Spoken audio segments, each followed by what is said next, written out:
Assalamu alaikum, everyone. Have you ever felt like you're stuck in a really tough time? Like the challenges just keep piling up and you're wondering when things will get better? That feeling, that ache when you wonder if Allah is listening, if He will answer. It's a heavy burden. It can test your faith and leave you feeling alone in your struggle. If you're feeling this way right now, please know you're not alone in this feeling, and there is hope. There's a beautiful, powerful pair of verses in the Quran, in Surah Ash-Sharh, that speaks directly to times of difficulty. Fa inna ma'al usri yusra, inna ma'al usri yusra, which translates to, for indeed, with hardship will be ease. Indeed, with hardship will be ease. 6. Pause on that for a moment. It doesn't just say after hardship comes ease. It says with hardship comes ease. This tiny word with, ma'a, is key. It suggests that ease isn't just something waiting at the finish line, but it's intertwined with the difficulty itself. Sometimes, the hardship is that feeling of waiting, that struggle of holding on to faith when the answer seems delayed.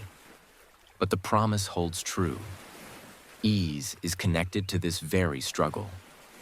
I remember talking to a sister who lost her job quite suddenly. The hardship was immense. The fear of not being able to pay her bills, the uncertainty. She prayed constantly for a new job, any job. Weeks turned into months. But she told me that with that hardship, an unexpected ease started to surface. She found herself with more time for reflection, deepening her connection with the Quran. She started volunteering, discovering skills she never knew she had, and a sense of purpose that wasn't tied to her old career. Eventually, a much better job came along, one more aligned with her newfound understanding of herself. The hardship was undeniable, but the ease, the growth, the stronger faith, it was there with it all along. But how are prayers answered? It might not always be in the exact way or the exact timing we expect. Our beloved Prophet Muhammad, peace be upon him, gave us incredible insight into this. He taught us. He said that when a Muslim prays to Allah, asking for something good and not sinful, Allah gives one of three things. Either He answers the prayer relatively quickly, giving what was asked for, or He stores the reward for that prayer in the hereafter, something even better and everlasting. Or He diverts an equivalent harm or trouble away from that person because of their prayer, a protection they might never even realize they received. Think about that. Your prayer is never wasted. It's always heard, and it always benefits you, even if it's in ways you don't immediately see. I know a brother who was desperately praying to get into a specific university program. He had his heart set on it. It was his dream. He prayed tahajjud, made so much dua, but he didn't get accepted. He was devastated, confused, his faith shaken. It felt like a door slammed shut.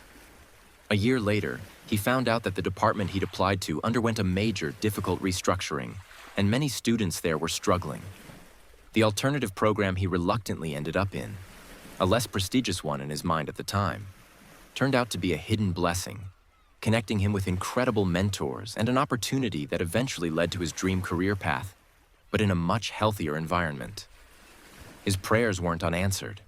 Allah diverted him from a difficulty he couldn't foresee and guided him to something ultimately better, an answer that only made sense in hindsight. So, connect this hadith with the promise. With hardship comes ease. The hardship of waiting, of praying and trusting when you don't see the immediate result. The ease that comes with it might be the unseen harm Allah turned away from you because of your prayer, just like that brother. The immense reward being stored for you, far greater than what you asked for. The strength, patience, and closeness to Allah you are developing through this period of waiting. That itself is a form of ease, like the sister discovered. And yes, sometimes, it's the eventual answering of the prayer exactly as you hoped, in Allah's perfect timing. not ours. Trust His timing. Trust His wisdom. He knows what's truly best for you, even when you can't see the full picture. So please don't give up. Don't stop calling upon Him. Your prayers are precious to Allah. The act of praying itself, the act of turning to Him in your vulnerability, is an act of worship He loves. Keep praying, keep trusting, keep holding on to that rope of hope. Remember the certainty in His promise. Indeed, with hardship will be ease. It will come, in the best way, at the best time. May Allah grant ease to everyone struggling, answer your prayers in the way that is best for you, and fill your heart with peace and certainty. Thanks for watching, Salam.